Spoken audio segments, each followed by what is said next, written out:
At Blinds.com, it's not just about window treatments. It's about you, your style, your space, your way. Whether you DIY or want the pros to handle it all, you'll have the confidence of knowing it's done right. From free expert design help to our 100% satisfaction guarantee, everything we do is made to fit your life and your windows. Because at Blinds.com, the only thing we treat better than windows is you. Don't miss Blinds.com's year-end blowout sale, happening right now. Save up to 50% site-wide, plus a free professional measure. Rules and restrictions may apply. Everyone needs to take care of their mental health, even running back Bijan Robinson. When I'm on the field and feeling the pressure, I usually just take a deep breath. When I'm just breathing and seeing what's in front of me, everything just slows down. It just makes me feel great before I run the play. Just like Bijan, we all need a strong mental game on and off the field. Make a game plan for your mental health at loveyourmindplaybook.org. Love your mind. Brought to you by the Huntsman Mental Health Foundation, the Arthur M. Blank Family Foundation, and the Ad Council. Hello everyone, it's Gav, and before we begin, I want to let you know that this episode of How Are the Podcast is sponsored by LiveScoreBet, a proud principal partner of Sunderland FC. And if you're looking to get started, LiveScoreBet have got a cracking welcome offer for new customers. All you have to do is bet £10 on sports and you get £30 in free bets. It's as simple as that. So, if you're ready to join the action, make sure you're doing it with LiveScoreBet, the home of total betting. This offer is available to new members only, and you need to put £10 or more on a bet on sports within 14 days of opening your account. Free bets are valid for 7 days, £20 to use on Sportsbook, £10 on Bet Builder. T's and C's and deposit exclusions apply. Bet responsibly, over 18s only.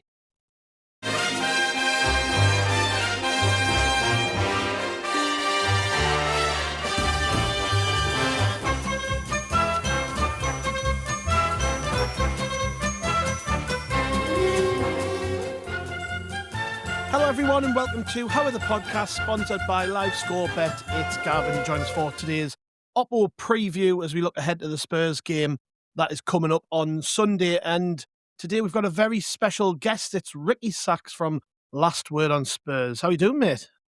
Gav, I'm good. Lovely to be here. Big fan of the podcast for many, many years. You guys are top. Thank you for having me.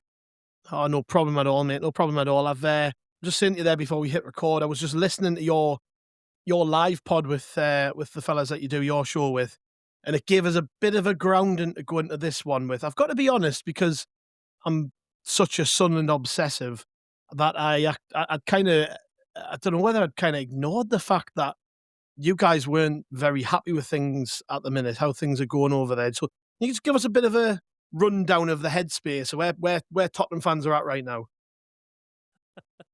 How long have I got?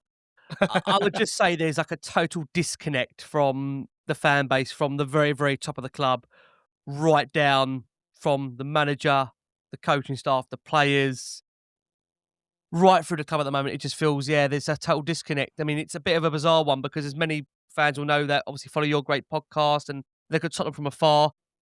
We won a trophy last season. We won the Europa League. So we ended what was a 40-year wait for a European trophy, 17-year wait for a domestic trophy. Daniel Levy left the club, which again, I think as many know out there, is one of the most high-profile chairmen that was in the Premier League, and a lot of Tottenham fans have campaigned for him to leave the club. So arguably on that face, by seeing the trophy win and having Daniel Levy removed, you would think Spurs fans should be in really good spirits, but I think it's fair to say that that's only part of what we're facing as a problem with Tottenham. You know, Thomas Frank, who I think is a very intelligent manager, a good guy, good human being, a good person, just hasn't yet fully adapted to the role of being the Tottenham Hotspur head coach and what a lot of fans would love Tottenham to be. And look, there's a number of reasons for that. A combination of not having the quality of player available. Injuries definitely have 100% hindered him. Lack of genuine, real quality signings coming in the transfer market in the summer. And of course, we'll wait to see what they do in January. So I think it's fair to say that there definitely is a massive disconnect around Tottenham at the moment. And I'd probably say looking at Sunderland and the way it feels that there's such a togetherness there at the moment, it feels like it's the completely opposite at Spurs right now. So I couldn't imagine two clubs that are any further opposite in terms of feelings and thoughts around how the fans are feeling about their clubs right now. That's really interesting, isn't it? Because obviously you've just won a trophy, as you say, but it shows that what a lot of fans probably want is a long-term plan and a strategy, and to be able to see the club playing that out right, rather than it just being a sort of chopping and changing and things going wrong and not be able to see a clear path inside for what's going to happen for the club. Spot on. Absolutely, that's spot on. And I think it's very hard for fans to buy into something if they can't see progression being made generally week to week, month to month, game to game. And I think what we've seen with Sunderland, definitely under the manager, that there's been a progression in terms of a willingness to fight, a willingness to compete in every game, to try and always give their everything. And with Tottenham, I think that's questionable right now. It's questionable whether you're seeing that week to week from the players. It's questionable whether the manager is learning and is being coherent and understanding how the fans are feeling. And I think, as we know now with podcasts these days, that this is now a platform for fans to express, like your amazing fan base do, just how they feel on a week-to-week basis. And again, we'd like to think we're an extension of what fans are feeling out there about their football club. So it's a difficult time right now, difficult as a Spurs fan right now, because again, I will mention that point, only months ago were we having an amazing delirium week of Tottenham winning a trophy, having an incredible parade, and we never felt close to the football club.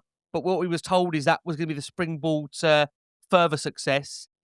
And it feels like anything near that, when again you consider they've obviously let go the man that won that trophy in Brennan Johnson, who, to be fair, did, I would say, split the fan base. But like the previous manager split the fan base, like this current manager splitting the fan base, like in general, a lot of fans right now are split in terms of what Tottenham are looking to try and be and want to be. And I think that's the biggest question. We seem to have lost any sense of our identity right now. Do you think that's maybe why the home form's so bad? I mean, anybody who doesn't know this would probably haven't maybe realised, but I was looking at this before. Away table, Tottenham, top of the Premier League. Yeah. 10 games played, 5 wins, 3 draws, 2 losses. Home form, 17th, have won only 2 games at home this season. Do you think that's maybe a symptom of the disconnect and the problems? Because that is quite wild, isn't it? To be so good away from home and be so poor at home. I think what that statistic shows you is that the manager away from home feels some degree of freedom and, with all due respect, flexibility to be able to park a bus or to be able to set the team up in a certain way, to be able to contain and be restrictive with relation to not having the ball. And then when you're at home, I think, as you would know as a Sunderland fan, although at certain times you've played in certain pragmatic ways, as a Tottenham fan, many would know maybe what we describe as being the Tottenham way, to have the ball, caress the ball, bring the ball up forward, play with real verve, real passion, free-flowing, attacking football. We haven't quite seen that. And there's a number of reasons for that. I don't think he's got the players right now to be able to play that way. Yes, we've got a number of injuries, but there doesn't feel any intent to want to take the game to the opposition, which is what that home form represents, in comparison to the away form, where Thomas Frank, as we know, is great at being able to, or I think at Brentford, the reason why he got the job was that, look at his record against the top 6, for example, he was great at having a plan for the opposition. And it feels that we've become obsessed about what the opposition are going to do, that we've lost entirely what we want to do. And that'll be the concern with Sunderland again. I think we'll be absolutely obsessed by all of Sunderland's key attributes and key strengths come the weekend. And I don't think we're going to see Tottenham really in any way want to be the team on the front foot, which is just unacceptable, in my opinion, when you're at home and you're Tottenham Hotspur Football Club. Yeah, no, that's absolutely fair, isn't it? When you've won trophies, and certainly won a trophy recently, you've got big expectations for the club. But I guess what I want to ask you is just kind of, with that in mind, and knowing expectations will have been raised naturally. You change manager, Daniel Levy leaves the football club. This was a chance to start again this season, but obviously it hasn't quite gone to plan. Where do you think Spurs kind of sit ability-wise in the Premier League right now? Like, at the minute, I think you're 12th, right? Something like that. Is that about right for where you're playing? Or last year, obviously, you struggled. You're right down the bottom of the table. Like, where do you think Spurs should be ability-wise in the league? I'd probably say, based on the squad available to them and what they've got, probably trying to get back in the top 7, top 8. So look, we're 12th right now, right? So we're not a million miles away from there. No. We're 4 positions downwards. But, I think what's hard for some fans to stomach and to try and comprehend is that Spurs have been a side in the last 10, 15 years that were trying to get in around the top 4. And you had that period under Pochettino where he normalised finishing above Arsenal. He normalised bringing European football to Tottenham season after season. And then slowly we'd lose our best player. Let's be honest about it. Harry Kane, Heung-min Son, they would go. We've had in the past the likes of Luka Modric, Gareth Bale, Dimitar Berbatov. When you lose those players season after season, unfortunately, there's nothing really to mask what you've got left. And what Tottenham have got right now is a group of players that have got good potential, but that's all, potential. You've got no Maddison at the moment, he's injured. No Solanke is injured. No Kulusevski is injured. Xavi Simon's currently serving suspension. So it is a bit of an average squad right now, and I hate to say this, as an average manager in charge. And we're positioned average in the table. So on that basis, that's an alignment in itself. Average squad, average manager, average team, average position. So we are probably where we maybe should be around, but Tottenham being 12th, playing the football they're playing is just why fans at the moment are so angry and so frustrated by what it is, because there's a feeling it could be and should be so much better for a club of Tottenham status. And I don't think Tottenham are an elite club. I think we're a big club. We're not elite. But I think this is why Sunderland have got a real opportunity at the weekend to take advantage of a team that's really vulnerable right now. And the disconnect is bigger than ever. You had fans singing in our previous game to Crystal Palace, they want their money back, and boring Tottenham. So for Sunderland, it's a great opportunity whose home form hasn't been great. I'm sure you'll say that, Gav, yourself. It hasn't been tremendous. The away form, which I say hasn't been tremendous. There's a real opportunity for Sunderland to come to the Tottenham Hotspur Stadium and give us a right good go and field and come away with the points. Adobe Acrobat Studio, so brand new. Show me all the things PDFs can do. Do your work with ease and speed. PDF Spaces is all you need. Do hours of research in an instant with key insights from an AI assistant. Pick a template with a click. Now your prezzo looks super slick. Close that deal? Yeah, you won. Do that, doing that, did that, done. Now you can do that with Acrobat. Now you can do that with the all-new Acrobat. It's time to do your best work with the all-new Adobe Acrobat Studio. I had that dream again. My small business needs to hire, but I don't use LinkedIn, and I hire wrong.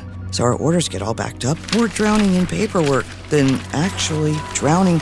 Carol is fighting off sharks with a stapler, and pirates are pillaging the office copier, and then I wake up. Don't let hiring nightmares ruin your dreams. LinkedIn Jobs' new AI assistant goes beyond the resume, using unique insights to deliver a smarter shortlist. Post your job for free at linkedin.com/quality. Start hiring today with LinkedIn. Here at Blue Apron, we know exactly how hectic school nights can be. That's why we created Assemble and Bake. Delicious one-pan meals that make family dinner simple. Just assemble the pre-chopped ingredients and put the pan in the oven to bake. Then you're free to help out with that last-minute diorama. Shop Assemble and Bake at BlueApron.com. Get 50% off your first 2 orders with code APRON50. Terms and conditions apply. Visit BlueApron.com/terms for more.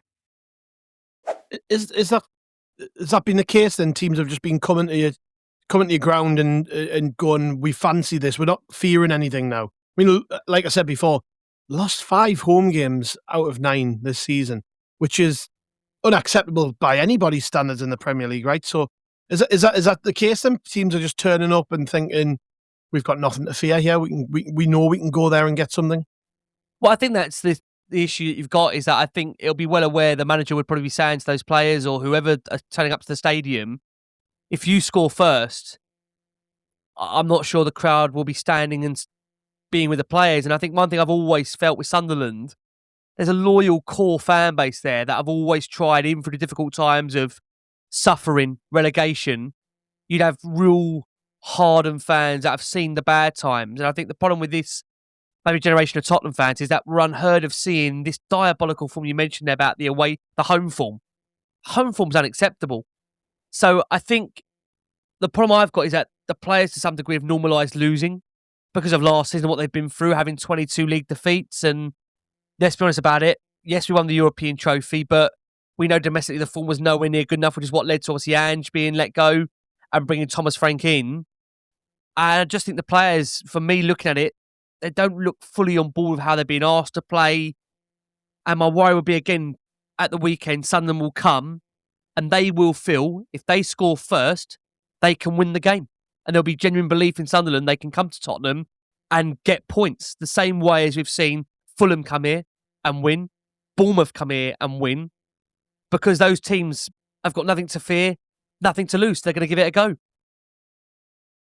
Do you think it'll ever work out for Thomas Frank? Are you kind of on the fence with him, or because I heard the guy on your show, he really wanted rid of Frank and he wants Poch back. Is that a growing sentiment in the fan base that people are just like, nah, he's not a Tottenham manager. It's never going to work. The problem is, Gav, Spurs have changed their manager pretty much every 12 to 18 months.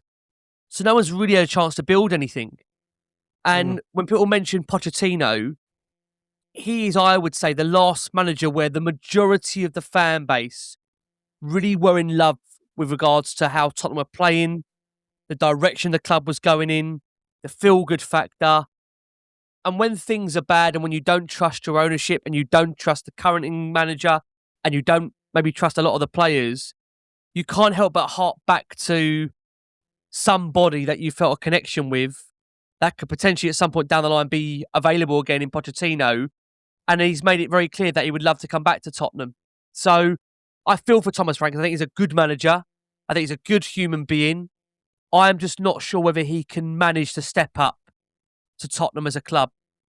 And again, I'm not saying Tottenham are an elite football club by all means, but what he deems acceptable for him, I'm not sure Tottenham fans would deem that to be acceptable. And I really wanted to work out for Thomas. I really, really did. I still do want it to work out for Thomas, but I feel that with every game he loses more fans, and even in his press conferences, what he says doesn't also seem to take fans well in terms of his messaging. What sort of team is he likely to pick then, Thomas Frank, when we're looking ahead to this game on Sunday? You mentioned before Xavi Simons is suspended, right? You've got a couple of That's injuries. correct. So what sort of team can we expect to see that 11? What's it going to be like? Well, I mean, this is again a big problem for him. He's quite hamstrung, pardon the pun, because there's been a lot of players that are out injured. So I think back four, back five will remain the same for Tottenham. I think obviously you'll have, of course, Vicari in goal. You'll have probably Pedro Porro, Jed Spence at the fullback. You'll have Mickey van der Ven, Christian Romero, obviously centre half, and then it's a toss-up as to whether, again, it probably will be Spence and obviously Porro because the doggy's not fit. And then midfield-wise, no Bergvall. He's a late doubt, which again means for Tottenham, with no Sarr, of course, at the African nations at the moment. You're playing Archie Gray, probably João Polina and Rodrigo Bentancur in there. And then you're having Richarlison up top and you're hoping the likes of Mawani or Odebear or Tell are going to be able to provide you something on the wing. So it's much of a muchness at the moment, if I'll be honest with you, Gab. There's no real star quality in the team. There's no real creativity in the side. And that's why I do feel for Sunderland. They will genuinely feel if they come in and give it a go, they can get a result because they're playing a Tottenham side that are very short on confidence, short on players. Again, second game in a week we've really struggled with as well. So my only hope for us is I think the fact that Sunderland used a lot of energy against Manchester City in that draw they had at home. As where Sunderland can come to Tottenham Hotspur Stadium and can replicate that kind of performance. I tell you, if they do, they'll come over all 3 points. So it'll be about how much Sunderland can go to the well again, like I've done many times this season, and see if they can put 100% in. Because if they will, I think Sunderland got every chance to come and get the points. How is there sort of a blueprint for how people beat Tottenham? Is there a way of coming to the stadium and playing like, a team sitting in and counter-attacking and taking advantage of gaps? Or like what is it? What is it that teams are doing to come and get points from your ground?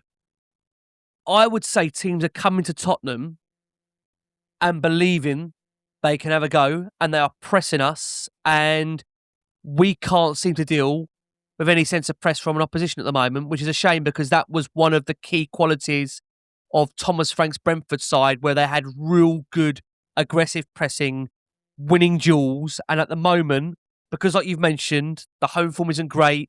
There's a lot of shortness in confidence.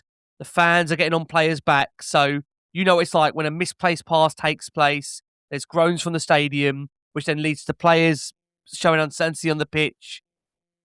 All those things, unfortunately, take its toll on the players.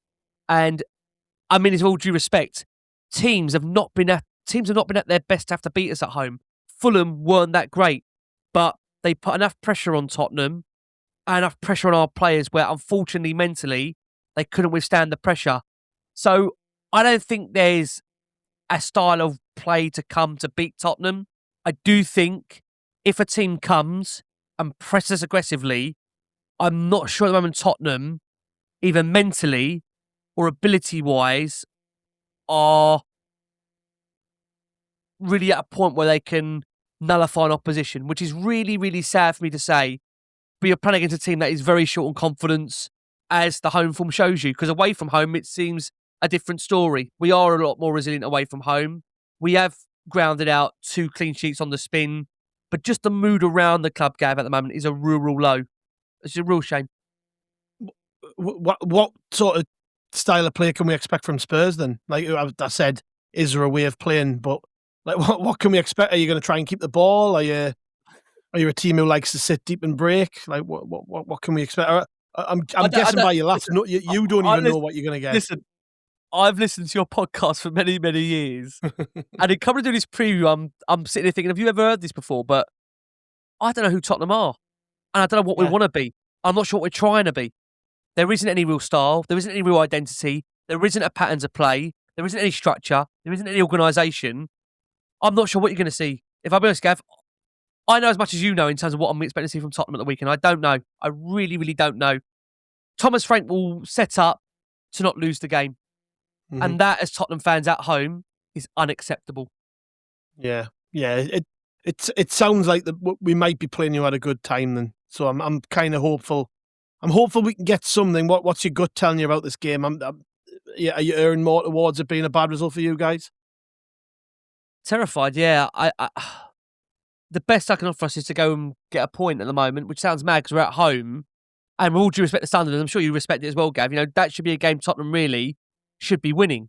But Sunderland have shown decent form overall this season. Yes, they haven't got strong away form in the Premier League, but my worry is that Sunderland have shown confidence definitely in that result against Man City where they want to build on that. And look, you're at a point where already now for you guys, I mean, it's all due respect. You're not going to get relegated. So it feels like a lot of these games now for Sunderland are a free hit. Well, they haven't got to come and feel to themselves, we've got to play for a point. Sunderland can really come into every game now, and tell if I'm wrong, believing they can win it and giving it a real go because they're at a point now, really, you look at the league table, you ain't going to get relegated. So for Sunderland, really, it's probably an opportunity to finish in your best ever position in the Premier League for many, many years. And I would say at the moment, you're probably nailed on for a top half finish, which you may disagree with, but I think Sunderland have got players there and ability there under a manager that's showing real confidence in the way they're playing. Anything's possible, which must be a joy for you guys because having spent so many years outside the top flight, to come back and play the way you're playing, I bet you can't believe what you're seeing at the moment. It must be a joy to watch you guys playing and the fight and determination you show, because that's what any fan wants to see from their team. You know, that's the biggest thing, right? If your team are coming up and they're playing every week, showing fight, determination, desire, you can go away on a Saturday or a Sunday and feel, do you know what? Our team gave everything. Right now, that's questionable for us and questionable around from the top of the club to the manager to the players to everything right now. There's a lot of questions, and unfortunately, Gav, we're getting very little answers. Wow, I think our listeners will probably listen to what you've had to say, and they will be licking their lips. But we've been burned in the past with that, because I remember having similar conversations before we played Manchester United, and they put in a performance which basically turned their season around. So we'll not get too overconfident, I don't think, but I think you will have probably aided the confidence of quite a lot of Sunderland fans today, Ricky. So thank you very much, mate. And look, I hope Sunderland win at the weekend. But after that, I hope things do turn around for Spurs. I think you know you're in a sticky place right now. But hey, you never know. Season could turn around very quickly, couldn't it?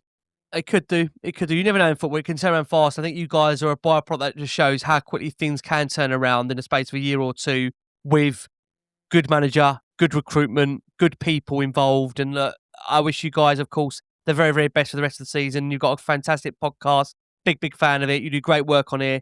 So look, maybe I can't wish you luck for this one, but certainly wish you luck for the rest of the season, Gav.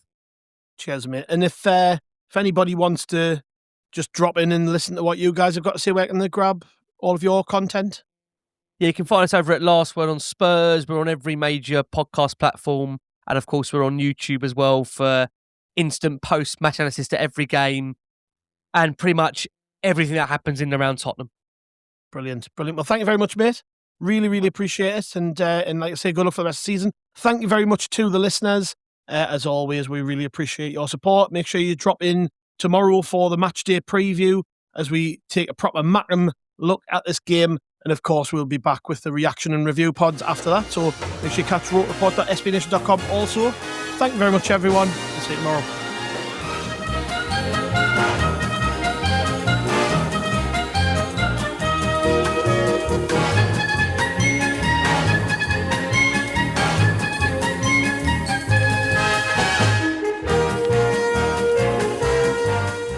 Well, the holidays have come and gone once again, but if you've forgotten to get that special someone in your life a gift, well, Mint Mobile is extending their holiday offer of half off unlimited wireless. So here's the idea. You get it now, you call it an early present for next year. What do you have to lose? Give it a try at mintmobile.com/switch. Limited time 50% off regular price for new customers. Upfront payment required. $45 for 3 months, $90 for 6 months, or $180 for 12-month plan. Taxes and fees extra. Speeds may slow after 50 gigabytes per month when network is busy. See terms.